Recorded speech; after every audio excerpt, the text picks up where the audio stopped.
бахшида ба 31-солагии истиқлолияти давлати ҷумҳурии Тоҷикистон, ширкати роҳи Сомоннафт аксия барои мизоҷон эълон карда буд. аксияи мазкур шурӯъ аз санаи 9 август то 9 сентябр давом кард. он нафароне ки бо корти роҳи Сомон бо арзиши аз 200 то 2500 сомонӣ сӯзишворӣ харидорӣ карданд, иштирокчии аксия гаштанд. дар аксияи мазкур зиёда аз 11535 нафар мизоҷон иштирок намуда, 100 нафари онҳо ғолиби аксия гаштанд.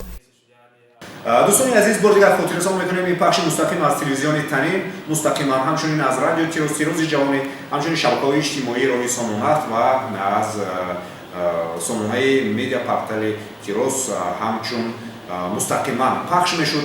برای اون نفرانی که ما رو تماشا کردن تا این لحظه ما رو پیگیری نمودند سپاس میگوییم. با راهی ساموننفت می‌مانید. санаи 10 сентябр дар бинои марказии ширкати роҳи Сомоннафт маросими ҷанбастии аксияи мазкур доир гардид.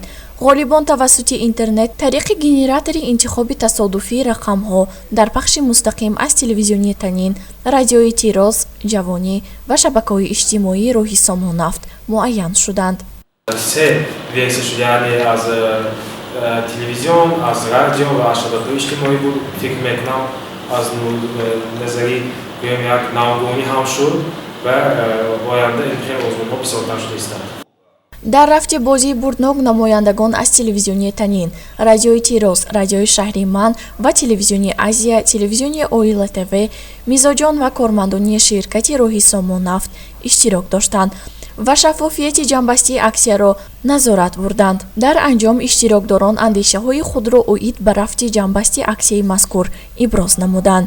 озмун хеле шаффоф гузашт ва ягон нуқсон ҳам набуд, ягон чиз ба раванди ин озмун таъсир нарасон ва мо бо дигар табрику муборакбод мегӯем ва ба ширкати роҳи Сомон дар ҷодаи кору фаъолияти минбаъдашон муваффақият, пирӯзӣ, комгорӣ, комронӣ, комёбиҳои беназирро таманно мекунем.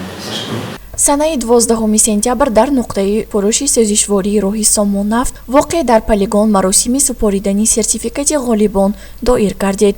роҳбарият ва намояндагони ширкати роҳи Сомоннафт муҳтаво ва мақсади асосиро ба телевизионҳо шарҳ доданд. гуфта шуд ки мақсади чунин аксия ин қадрдонии мизоҷон маҳсуб мешавад. ғолибон тӯҳфаҳои хешро соҳиб шуданд ва сертификатҳоро бо худ бурданд. гузориши Сабрина Сангинова, Ҷамшедзода Ҷаҳонгир, Танин, Паёми рӯз.